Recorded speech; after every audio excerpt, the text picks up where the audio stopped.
ನಮಸ್ಕಾರ ಸ್ನೇಹಿತರೆ, ನಮ್ಮ ನಂಬಿಕೆಗೆ ಸ್ವಾಗತ ಸುಸ್ವಾಗತ.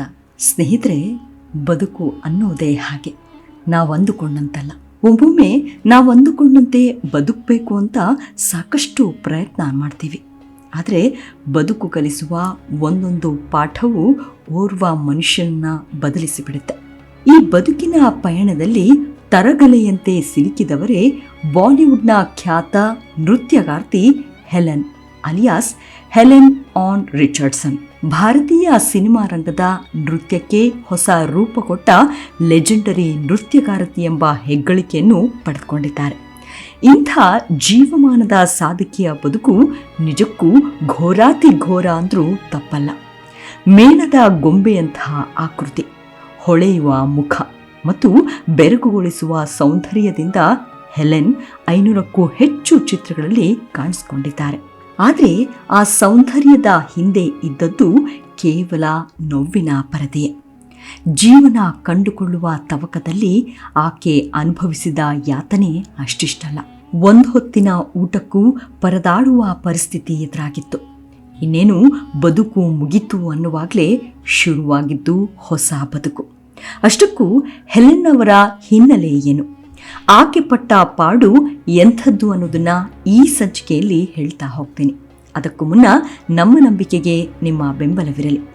ಎಲ್ಲ ವಿಧದ ತ್ವಚೆಯ ಸಮಸ್ಯೆಗಳಿಗೆ ಧೀಮಹಿ ಪ್ರಾಡಕ್ಟ್ ರಾಮಬಾಣದಂತೆ ಕೆಲಸ ಮಾಡುತ್ತೆ. ಕೇವಲ 3 ದಿನದಲ್ಲೇ ವ್ಯತ್ಯಾಸ ನೋಡ್ತೀರಾ. ಯಾವುದೇ ಅಡ್ಡ ಪರಿಣಾಮಗಳಿಲ್ಲ. ಕೆಮಿಕಲ್ ರಹಿತವಾದ 16 ನೈಸರ್ಗಿಕ ಪದಾರ್ಥಗಳ ಮಿಶ್ರಣದಿಂದ ತಯಾರಾದ 100% ಆರ್ಗ್ಯಾನಿಕ್ ಧೀಮಹಿ ಪ್ರಾಡಕ್ಟ್. ಹೆಚ್ಚಿನ ಮಾಹಿತಿಗಾಗಿ ಕೆಳಕಂಡ ದೂರವಾಣಿಗೆ ಸಂಪರ್ಕಿಸಿ. ಸ್ನೇಹಿತರೆ, ಬಾಲಿವುಡ್ ಅಂಗಳದಲ್ಲಿ ನೃತ್ಯಕ್ಕೆ ಹೊಸ ರೂಪ ಕೊಟ್ಟವರೇ ನಟಿ ಹೆಲೆನ್. ಆಕೆಯನ್ನ ಅಂದಿನ ಕಾಲಕ್ಕೆ ಓರ್ವ ಕ್ಯಾಬ್ರೆ ನರ್ತಕಿ, ಅದ್ಭುತ ನಟಿ ಮತ್ತು ಸೌಂದರ್ಯದ ರಾಣಿ ಎಂದು ಹಾಡಿ ಹೊಗಳಿತ್ತು ಬಾಲಿವುಡ್. ತನ್ನ ನೂತನ ನೃತ್ಯದಿಂದಲೇ ಎಲ್ಲರನ್ನೂ ರಂಜಿಸಿದ ಹೆಲೆನ್ ಅವರನ್ನು ಭಾರತೀಯ ಚಲನಚಿತ್ರೋದ್ಯಮದ ಮೊದಲ ಐಟಮ್ ಗರ್ಲ್ ಎಂದೇ ಪರಿಗಣಿಸಲಾಗಿದೆ. ಹೆಲೆನ್ ಬಂದ ಕೂಡಲೇ ಅದ್ಭುತ ನಟಿ, ನೃತ್ಯಗಾರ್ತಿಯಾಗಿರಲಿಲ್ಲ. ಬದುಕಿನ ಸಿಹಿ ಕೈಗಳ ಸಮ್ಮಿಲನ ಅವರನ್ನ ಉತ್ತುಂಗದತ್ತ ಕರೆತಂದು ನಿಲ್ಲಿಸಿತ್ತು. ಒಂದ್ ಕಾಲದಲ್ಲಿ ಹೆಲೆನ್ ನಟಿಸಿದ ಐಟಮ್ ಸಾಂಗ್ ಕಾಣಿಸಿಕೊಂಡಾಗಲೆಲ್ಲ ಜನ ಅವರ ನೃತ್ಯವನ್ನ ನೋಡಲು ಥಿಯೇಟರ್ಗೆ ಮುಗಿಬೀಳ್ತಿದ್ರು. ನೃತ್ಯ ಪ್ರಾರಂಭವಾದ ತಕ್ಷಣ ಇಡೀ ಥಿಯೇಟರ್ನಲ್ಲಿ ಹಣದ ಹೊಳೆಯೇ ಹರಿಯುತ್ತಿತ್ತು. ಆಕೆಯ ನೃತ್ಯದ ಕೊನೆ ಕ್ಷಣದವರೆಗೂ ಪ್ರೇಕ್ಷಕರು ಹುಚ್ಚರಂತೆ ಚೀರಾಡಿ ಮೈ ಮರಿತಾ ಇದ್ರು. ಆಕೆಯ ನೃತ್ಯ ಮುಗಿದ ಪರಿವೇ ಇಲ್ಲದೆ ನೆರೆದಿದ್ದ ಜನಸಮೂಹ ಆಕೆಯ ಗುಂಗಿನಲ್ಲಿ ಕುಣಿದು ಕುಪ್ಪಳಿಸುತ್ತಿದ್ರು.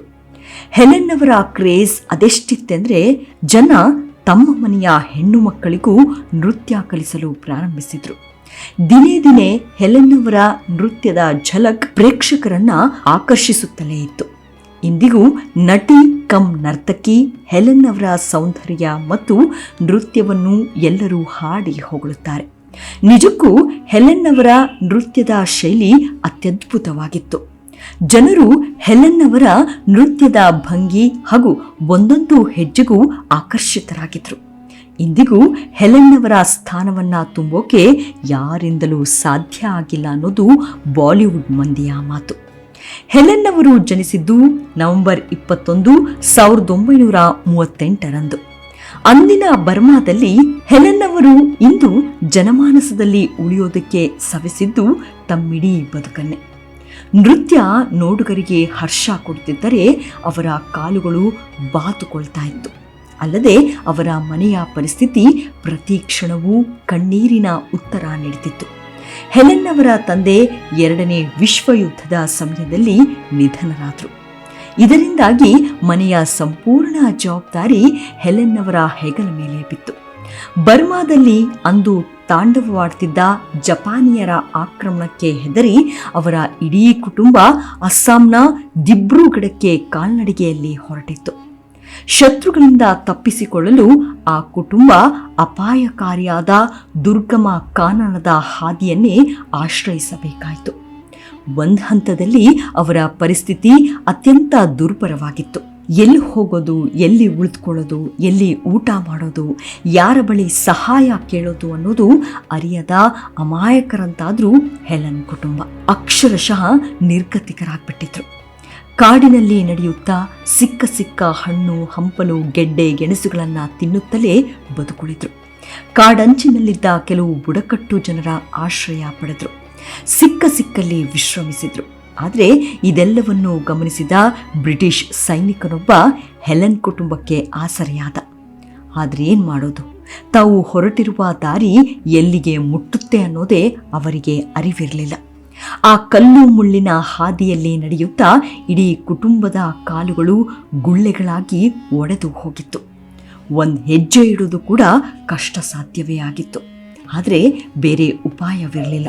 ಬದುಕು ಬಂದಂತೆ ಎಂಬಂತೆ ಪರಿಸ್ಥಿತಿ ಹೆಲೆನ್ ಕುಟುಂಬರದ್ದು. ಆದರೂ ಅವರು ತಲುಪಬೇಕಿದ್ದ ಗಮ್ಯ ಸ್ಥಾನ ಬಹಳಷ್ಟು ದೂರದಲ್ಲಿತ್ತು. ಆ ಸಾವು ಬದುಕಿನ ಪ್ರಯಾಣದಲ್ಲಿ ಕಣ್ಣೆದುರೇ ಹತರಾದವರೆಷ್ಟು. ಆದರೆ ಹೆಲೆನ್ ಕುಟುಂಬಕ್ಕೆ ಬದುಕ್ತೀವಿ ಅನ್ನೋ ಆಶಾಭಾವನೆ ಇತ್ತು. ಆ ನಂಬಿಕೆಯೇ ಮತ್ತಷ್ಟು ಚೈತನ್ಯವನ್ನು ತುಂಬಿತ್ತು. ಆ ನಡುಗೆಯಲ್ಲಿ ಹೆಲೆನ್ಗೆ ಕಾಡಿದ ಕಟ್ಟಕಡೆಯ ನೋವು ಅಂದರೆ, ಜೊತೆಗಿದ್ದ ತಾಯಿಗೆ ನನ್ನಿಂದ ಏನೂ ಮಾಡಲಾಗದ ಸ್ಥಿತಿ ಬಂತಲ್ಲ ಅನ್ನೋ ನೋವು ಅತೀವವಾಗಿ ಕಾಡೋಕೆ ಶುರುವಾಯಿತು. ಯಾಕಂದರೆ ಅದಾಗಲೇ ಆಕೆಯ ತಾಯಿ ತುಂಬು ಗರ್ಭಿಣಿ. ನಡೆಯಲ ಸಾಧ್ಯವಾದ ನೋವು ಆವರಿಸ್ಕೊಳ್ತು. ನೋಡುತ್ತಲೇ ಗರ್ಭಪಾತವಾಯಿತು. ಅತ್ತ ಕಡೆ ತಾಯಿಯ ಚೀರಾಟ, ಇತ್ತ ಕಡೆ ತಾಯಿಯ ಆರ್ತನಾದ ಕಂಡು ಹೆಲೆನ್ಗೆ ಪ್ರಾಣ ಸಂಕಟ. ಸಿಕ್ಕ ದೇವರನ್ನ ಬೇಡಿದ್ದಾಯ್ತು, ಬೈದಿದ್ದೂ ಆಯಿತು. ಆದರೆ ಏನು ಪ್ರಯೋಜನ? ವಿಧಿಯಾಟಕ್ಕೆ ಸಿಲುಕಿದ್ರು ತಾಯಿ ಮತ್ತೆ ಮಗಳು. ಆಗಿನ್ನೂ ಹೆಲೆನ್ಗೆ 8ರ ಹರೆಯ. ಆ ಕಾಡಿನಲ್ಲಿ ಸವೆಸಿದ್ದು ಅದೆಷ್ಟು ದಿನಗಳು. ಅಂತೂ ದಾರಿ ಯಾವುದು, ಎತ್ತ ಸಾಗುತ್ತಿದೆ, ಎಲ್ಲಿಗೆ ಹೋಗಬೇಕೆಂಬ ಅರಿವೇ ಇರಲಿಲ್ಲ. ಕಷ್ಟಗಳು ಬಂದಾಗ ಪರೀಕ್ಷೆಗಳೇ ಮುಗಿಬೀಳುತ್ತವೆ ಎಂಬಂತೆ ಈ ಮಧ್ಯೆ ಹೆಲೆನ್ಳ ಸಹೋದರನಿಗೆ ಸಿಡುಬು ರೋಗ ಆವರಿಸಿಕೊಂಡು ಬಿಡುತ್ತೆ. ಊಟವಿಲ್ಲದೆ ನಿತ್ರಾಣರಾದ ತಾಯಿ ಮತ್ತು ಮಗಳು ಅಸ್ಥಿಪಂಜರಗಳಂತೆ ಕಾಣ್ತಿದ್ರು. ಕೊನೆಗೂ ಬದುಕುಳಿಯುವ ಆಶಾ ಕಿರಣ ಅವರನ್ನ ಒಂದು ಸುರಕ್ಷಿತ ಜಾಗಕ್ಕೆ ತಂದು ನಿಲ್ಲಿಸಿತು. ಅದು ಅಸ್ಸಾಂನ ಪಶ್ಚಿಮ ಘಟ್ಟ ಶ್ರೇಣಿಯ ಭಾಗ. ದಿಬ್ರುಗಢ್ ಆಸ್ಪತ್ರೆಗೆ ಅಮ್ಮ ಮಗಳನ್ನ ದಾಖಲಿಸಿದ್ರು ಸ್ಥಳೀಯ ಜನ. ಹೆಲೆನ್ ಮತ್ತು ಆಕೆಯ ತಾಯಿ ಬದುಕುಳಿದ್ರು. ಆದರೆ ಆಕೆಯ ಸಹೋದರ ಕೈ ಚೆಲ್ಲಿದ್ದ.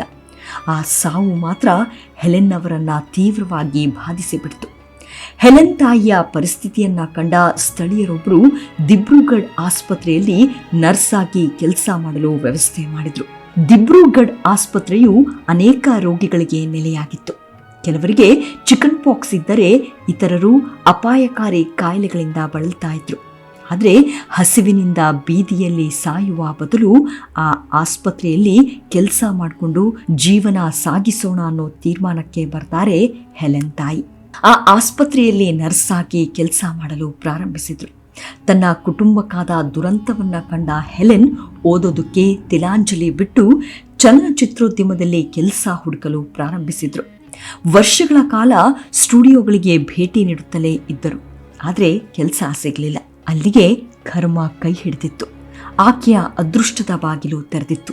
ಕೊನೆಗೂ ಹೌರಾ ಬ್ರಿಡ್ಜ್ ಚಿತ್ರದಲ್ಲಿ ಒಂದು ಪಾತ್ರವನ್ನ ಗೀಟಿಸಿಕೊಂಡ್ಳು.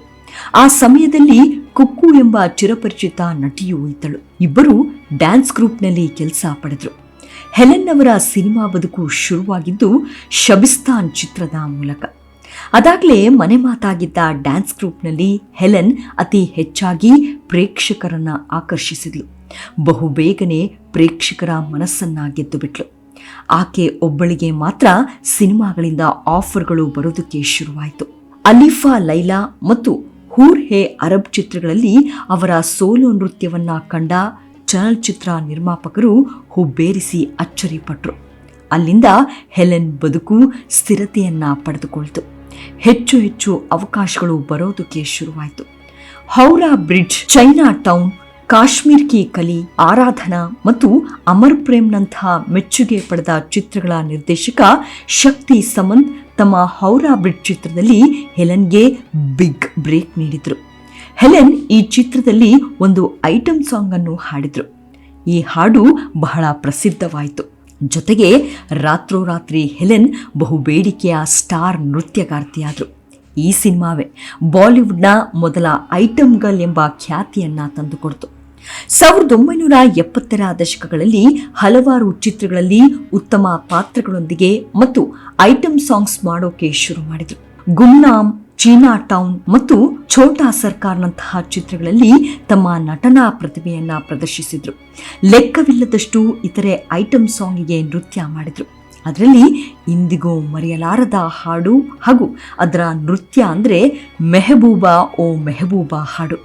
ಇದರಲ್ಲಿನ ಅವರ ನೃತ್ಯ ಪ್ರದರ್ಶನ ಇಂದಿಗೂ ಯಾರು ಕೂಡ ಸರಿಸಾಟಿಯಾಗಲಾರರು.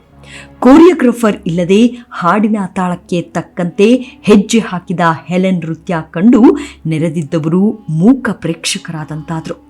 ಇಂದಿಗೂ ಆ ನೃತ್ಯ ಅವರೇ ಆ ಕ್ಷಣದಲ್ಲಿ ಹೆಣೆದ ಮಯೂರ ನಾಟ್ಯದಂತೆ ಎಂದು ಪ್ರಸಿದ್ಧವಾಯಿತು. ಇಂದಿಗೂ ಅಂತಹ ಪ್ರತಿಭೆ ಹುಟ್ಟಿಲ್ಲ, ಮುಂದೆ ಹುಟ್ಟಬಹುದೋ ಏನೋ. ಮುಂಡಾ ಅಂತಹ ಹಾಡುಗಳಿಗೆ ನೃತ್ಯ ಮಾಡಿದ ನಂತರ ಹೆಲೆನ್ಗಳಿಗೆ ಮೇಣದ ಗೊಂಬೆ ಎಂಬ ಬಿರುದು ಸಿಕ್ತು. ತಮ್ಮ ನೃತ್ಯದ ಮೂಲಕವೇ ಜನಮಾನಸವನ್ನ ಗೆದ್ದ ಹೆಲೆನ್ ಬಾಲಿವುಡ್ನ ಅತ್ಯುತ್ತಮ ನೃತ್ಯಗಾರ್ತಿ ಎಂಬ ಹೆಗ್ಗಳಿಕೆಗೆ ಪಾತ್ರರಾದರು. ಜೊತೆಗೆ ಅತ್ಯುತ್ತಮ ನಟಿ ಎಂಬ ಗೌರವವನ್ನು ಸಂಪಾದಿಸಿದ್ರು. ಅವರ ಜೀವಮಾನದ ಸಾಧನೆಗೆ ಭಾರತ ಸರ್ಕಾರ ಪದ್ಮಶ್ರೀ ನೀಡಿ ಗೌರವಿಸಿದೆ. ಅಲ್ಲದೆ ನೂರಾರು ಪ್ರಶಸ್ತಿಗಳಿಗೂ ಭಾಜನರಾಗಿದ್ದಾರೆ ಹೆಲೆನ್.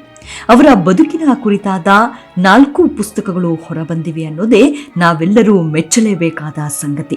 ಹೀಗೆ 1981ರಲ್ಲಿ ಹೆಲೆನ್ ಬಾಲಿವುಡ್ನ ಖ್ಯಾತ ಚಿತ್ರಕಥೆ ಬರಹಗಾರ ಸಲೀಂ ಖಾನ್ ಅವರನ್ನ ವಿವಾಹವಾದರು. ಖಾನ್ ಅದಾಗಲೇ ವಿವಾಹಿತರಾಗಿದ್ರು. 4 ಮಕ್ಕಳ ತಂದೆಯಾಗಿದ್ರು. ಸಾಲದಕ್ಕೆ 27 ವರ್ಷ ದೊಡ್ಡವರಾಗಿದ್ರು. ಆದರೂ ಹೆಲೆನ್ ಖಾನ್ ಕುಟುಂಬವನ್ನ ಸೇರಿದ್ರು. ಅವರ ಮೊದಲ ಪತ್ನಿಯನ್ನ ಒಗ್ಗೂಡಿಸುವಲ್ಲಿ ಪ್ರಮುಖ ಪಾತ್ರ ವಹಿಸಿದ್ರು. ಇಂದಿಗೂ ಹೆಲೆನ್ ಮತ್ತು ಮೊದಲ ಪತ್ನಿ ಸಲ್ಮಾ ಜೊತೆಯಾಗಿ ವಾಸಿಸ್ತಾ ಇದ್ದಾರೆ. ಅಂತೂ ಬಡತನದಿಂದ ಶುರುವಾಗಿ ಹರಿದ ಬಟ್ಟೆಯಲ್ಲೇ ದುರ್ಗಮ ಕಾಡಿನಲ್ಲಿ ಜೀವನದ ಹಂಗು ತೊರೆದು ಬದುಕಲೇಬೇಕೆಂಬ ಹಠಕ್ಕೆ ಬಿದ್ದು ಬದುಕನ್ನೇ ಗೆದ್ದಾಕೆಗೆ ಮನಸಾರೆ ನಮಿಸುತ್ತಾ ಗೌರವ ಸಲ್ಲಿಸೋಣ. ಮುಂದಿನ ಸಂಚಿಕೆಯಲ್ಲಿ ಸಿಗೋಣ. ಅಲ್ಲಿಯವರೆಗೂ ನಿಮ್ಮ ಆರೋಗ್ಯದ ಕಡೆ ಗಮನವಿರಲಿ. Take care. ನಮಸ್ಕಾರ.